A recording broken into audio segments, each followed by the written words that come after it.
Hi friends, this is Bhavani. கடவுள் எல்லாருக்கும் ஒரே மாதிரியான நாலேஜை தான் கொடுத்துருக்காங்க. ஒருத்தங்களுக்கு பெஸ்ட்டாக கொடுத்துட்டு இன்னொருத்தங்களுக்கு கம்மியாக கொடுக்கறதுன்னு அந்த மாதிரி எதுவுமே கிடையாது. அப்படி தானே? எல்லாமே நம்ம என்னென்ன விஷயத்த தெரிஞ்சுக்கிறோம் அப்படிங்கிறது. இப்போ ஒருத்தங்களோட தனிப்பட்ட வளர்ச்சிக்கு சரியா அவங்க இப்போது எல்லாரையும் கம்பேர் பண்ண முச்சில் ஒருத்தவங்க மட்டும் தான் ஒரு இடத்துலன்னு எடுத்துக்கிட்டோன்னா ஒருத்தவங்க மட்டும் தான் பெஸ்ட்டாக இருக்காங்க, சூப்பராக இருக்காங்க. அவங்கக்கிட்ட என்ன ஸ்பெஷல்? சரி, அவங்களோட வளர்ச்சிக்கு, அவங்க இப்படி வெற்றிக்கு காரணம் என்ன?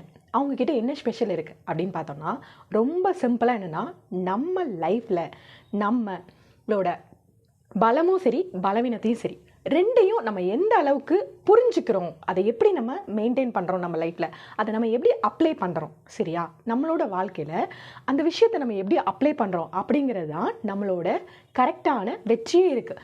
பெரிய பெரிய வெற்றியாளர்கள் எல்லாருமே இதை ஃபாலோ பண்ணுறாங்க. அவங்களோட பலம் என்ன, பலவீனம் என்ன, அதனால தான் அவங்க வெற்றி அடைகிறாங்க. ஸோ நீங்களும் உங்களோட வாழ்க்கையில் பலம் என்ன, பலவீனம் என்னங்கிறத நிச்சயமாக தெரிஞ்சுக்கணும், சரியா? ஸோ பலம் என்ன, பலவீனம் என்னதுங்கிறது தெரிஞ்சுக்கிறது ஒரு சாதாரண விஷயம் கிடையாது, சரியா? இது உங்கள் வாழ்க்கையில் நீங்கள் பயன்படுத்துகிற ஒரு தந்திரமான ஒரு வித்தை. ஸோ இதை நீங்கள் கண்டிப்பாக பண்ணணும், சரியா? நம்ம சேனலை யாராவது சப்ஸ்கிரைப் பண்ணாமல் இருந்தீங்கன்னா சேனலை சப்ஸ்கிரைப் பண்ணிவிட்டு வீடியோவை ஃபுல்லாக பாருங்கள். எனக்கு தெரிஞ்ச விஷயத்த உங்ககிட்ட ஷேர் பண்ணுறது தான் நம்ம சேனலோட நோக்கம். சரி வாங்க, பலம் அப்படிங்கிறது என்ன அப்படின்னு பார்க்கலாம். லைஃப்பில் நம்ம எந்த விஷயத்தை நம்ம பிடிச்சி பண்ணுறோம், எந்த விஷயத்த நம்ம செய்யும்போது நமக்கு போரே அடிக்காமல் இருக்குது, இப்படி சில விஷயங்கள் இருக்கும். நம்மளுக்கு பிடிச்ச விஷயங்கள், நம்ம ஆசைப்படுற விஷயங்களை அதை பண்ணோன்னா இன்னும் அதில் கற்றுக்கணும்னு எந்த விஷயத்தில் நம்ம இறங்குறோமோ அதெல்லாம் தான் நம்மளோட பலம். ஸோ உங்களோட டேலண்ட்டை நீங்கள் யூஸ் பண்ணீங்க அப்படின்னு வச்சுக்கோங்களேன், இன்னும் உங்களுக்கு நல்ல ஒரு என்கரேஜ்மெண்ட் கிடைக்கும், சரியா? சரி, இந்த பலத்தை கையாளுறதுக்கு ஃபர்ஸ்ட் விஷயம் நீங்கள் என்ன? ஃபர்ஸ்ட் ஆஃப் ஆல் நீங்கள் கண்டுபிடிக்கணும், நீங்கள் எந்த விஷயங்களை செய்கிறீங்களோ. நிறைய விஷயம் இருக்குது உலகத்தில், செய்கிறதுக்கு நிறைய விஷயங்கள் இருக்குது. பட் ஒரே விஷயத்தில் நம்ம கான்சன்ட்ரேஷன் பண்ணி நல்லா செய்வாங்க பார்த்தீங்களா, அவங்க தான் வெற்றி அடைவாங்கன்னு சொல்லுவாங்க. நிறைய விஷயத்தில் நம்ம ஒரு செயல் நம்ம வேலை பண்ணுறத விட ஒரு விஷயத்தில் கான்ஃபிடென்ட் நீங்கள் வேலை பண்ணுறது, அது இன்னும் உங்களுக்கு கான்ஃபிடென்ட்டை இன்க்ரீஸ் பண்ணும், ஓகேவா? சரி, எந்த விஷயத்தினால உங்களை சுற்றி இருக்கிறவங்க என்கரேஜ் பண்ணுறாங்க, சரியா? உங்களோட டேலண்ட் எதில் வெளிப்படுது, அது எது உங்களுக்கு பிடிச்சிருக்கு அப்படிங்கிற விஷயத்த ஹேண்டில் பண்ணுங்கள், கண்டுபிடிங்க, ஓகேவா? ஸோ உங்களது ஃபர்ஸ்ட் என்ன பண்ணணும், உங்களோட பலம் என்னன்னு தெரிஞ்சுக்கும். சரி, இப்போ நீங்கள் கண்டுபிடிச்சிட்டிங்க. நெக்ஸ்ட் என்ன பண்ணணும், பயன்படுத்தணும்.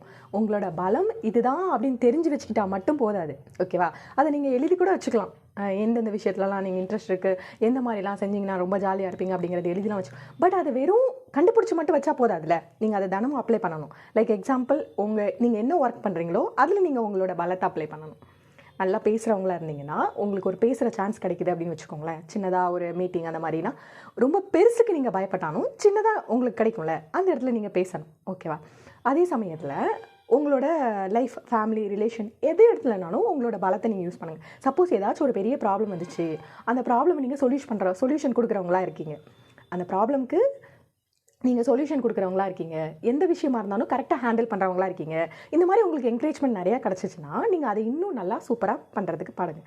ஸோ அதை நீங்கள் பயன்படுத்தணும், ஓகேவா?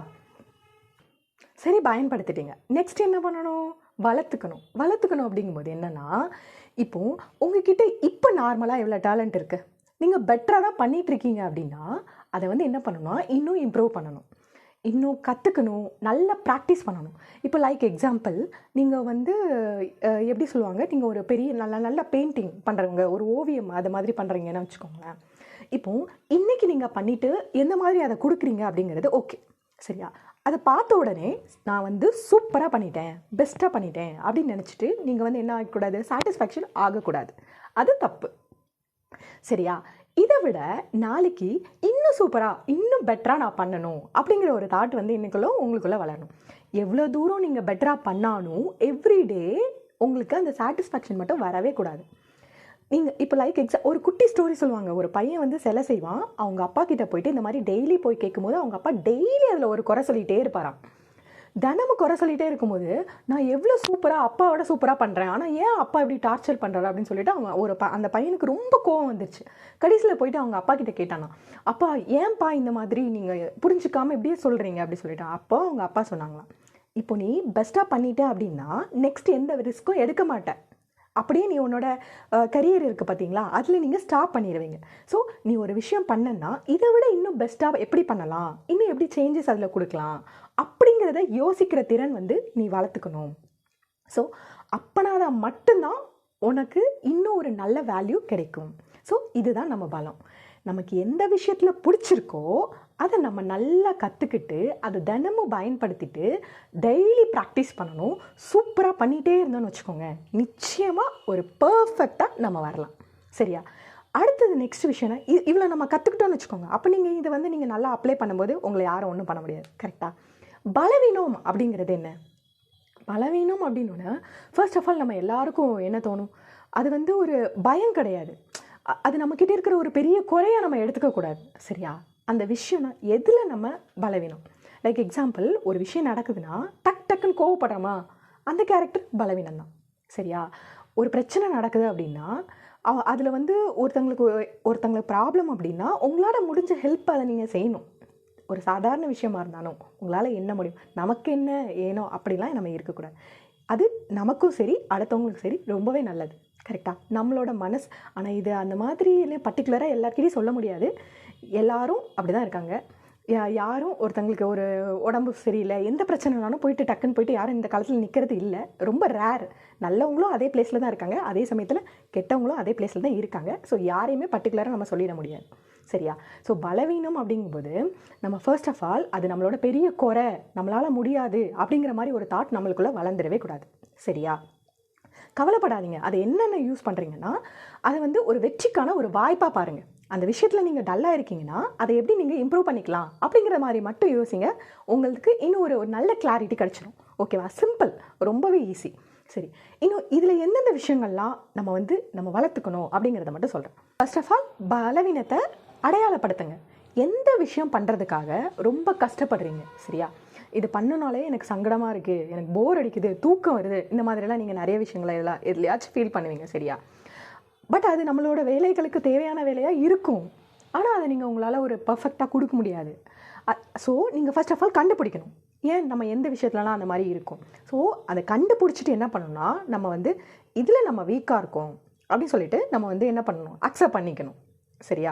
அடுத்த செகண்ட் விஷயம் என்ன பண்ணணும் அப்படின்னு பார்த்தோம்னா நம்ம அதை எதிர்கொள்ளணும் அப்படின்னு நான் எப்படி வரும்னு சொல்கிறேன். இந்த விஷயத்துலலாம் நான் பலவீனமாக இருக்கேங்கிறதுனால அதை எப்படி நான் இம்ப்ரூவ் பண்ணணும் அப்படிங்கிறத மட்டும் தான் பார்க்கணும்.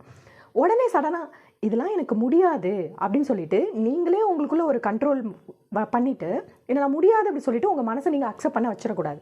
அதுதான் தப்பு. ஸோ இதெல்லாம் நமக்கு முடியல அப்படிங்கிறத கஷ்டப்படுத்தினீங்கன்னா அதில் கஷ்டப்பட்டுட்டே இருக்கக்கூடாது. லைக் அதை எப்படி சரி பண்ணலாம், எப்படி நம்ம அதை இம்ப்ரூவ் பண்ணலாங்கிறத மட்டும்தான் நம்மளோட கான்சன்ட்ரேஷன் பண்ணணும். பலத்தில் நல்லா ஃபோக்கஸ் பண்ணணும். டைமு, லைக் எக்ஸாம்பிள், ஒரு விஷயம் நீங்கள் பெட்டராக பண்ணுறீங்கன்னா இன்னும் பெட்டராக பண்ணுறதுக்கு அதை நல்லா ஃபோக்கஸ் பண்ணணும். அதே இது பலவீனத்தை பொறுத்த வரைக்கும் உங்களுக்கு எந்தெந்த விஷயங்கள்லாம் கஷ்டங்கள் இருக்கோ அதை இம்ப்ரூவ் பண்ணுறதுக்கான வேலைகளை நீங்கள் பார்க்கணும். ஸோ இதுவும் பெட்டராக வளரும், இதுவும் பெட்டராக சேஞ்ச் ஆகிக்கிட்டே இருக்கும். இந்த ரெண்டு விஷயத்தையும் பண்ணாதவங்க தான் தோல்வி சந்திக்கிறாங்க. ஆனால் நீங்கள் அப்படி பண்ணக்கூடாது. ஸோ இந்த பலவீனத்தை பார்த்து நீங்கள் பயப்படாதீங்க. ஃபர்ஸ்ட் ஆஃப் ஆல் பயம் நம்மளை கொன்றும். அது ஒரு மிகப்பெரிய எதிரி. சரியா? நீங்கள் யோசிங்க. ஃபர்ஸ்ட் ஆஃப் ஆல் ஒரு விஷயத்தில் தெரியாத பலவீனத்தில் இதில் நம்ம கொஞ்சம் கம்மி தான் அப்படின்னு அதை பற்றி கொஞ்சம் தெரிஞ்சு அதை எப்படி ஹேண்டில் பண்ணணும் அப்படிங்கிறத நீங்கள் தெரிஞ்சுக்கிட்டீங்க அப்படின்னு வச்சுக்கோங்களேன், அதில் ரொம்ப பயம் கிடையாது. ஸோ தெரியாத பலவீனம் தான் கஷ்டத்தை தரும். சரிதா? அதுதான் பயம். ஸோ அதை தெரிஞ்சுக்கோங்க. அந்த பயம் வேணாம், அந்த பயத்தை நீங்கள் தூக்கி போட்டுருங்க. என்னால் ஹேண்டில் பண்ண முடியும் அப்படின்னு சொல்லிட்டு நீங்கள் பாருங்கள். இப்போது நீங்கள் பேசணும், நல்லா பேசுகிறவங்க, நல்ல ஒரு ஸ்போர்ட்ஸ்மேன் அந்த மாதிரிலாம் இருந்துச்சு, உங்களுக்கு அதெல்லாம் இன்ட்ரெஸ்ட் இருந்துச்சுன்னா நல்லா ப்ராக்டிஸ் பண்ணுங்கள். ஓகேவா? ப்ராக்டிஸ் தான் உங்களை பர்ஃபெக்டாக மாற்றும். சரியா? ஸோ பலத்தையும் பலவீனத்தையும் கரெக்டாக ஹேண்டில் பண்ண கற்றுக்கோங்க. சரியா? சிம்பிளாக வெற்றி வந்தாலும் தோல்வி வந்தாலும் அதை நம்ம கரெக்டாக ஹேண்டில் பண்ணணும். சரியா? பேலன்ஸ் பண்ண தெரியணும். தலகணம் இருக்கக்கூடாது. வெற்றி வந்தால் அதே மாதிரி தோல்வி வந்தாலும் துவண்டு போயிடக்கூடாதுன்னு சொல்லுவாங்க. சிம்பிளாக அதே மாதிரி தான் பலத்தையும் ரொம்ப ஓவர் கான்ஃபிடென்ட்டாக நம்ம வெளியில் இது பண்ணணும்னு அவசியம் இல்லை. பட் எந்த அளவுக்கு பெஸ்ட்டாக அந்த பலத்தை நம்ம இம்ப்ரூவ் பண்ணணுமோ அதுக்கு நம்ம டைம் கொடுத்து நம்ம பண்ணணும். ஓகேவா? அதே மாதிரி பலவீனத்தை ஒரு வாய்ப்பாக எடுத்துக்கிட்டு பர்ஃபெக்ட் மேனாக நம்மளால் மாற முடியும். பெரிய பெரிய வெற்றியாளர்கள்லாம் அவங்க பலத்தில் அதிகமாக கான்சன்ட்ரேஷன் பண்ணுவாங்க. அதனால தான் இன்றைக்கி வெற்றியாக இருக்காங்க. ஸோ நீங்களும் அந்த மாதிரி ஒரு மிகப்பெரிய வெற்றியாளராக வர்றதுக்கு என்னோட வாழ்த்துக்கள். சரியா?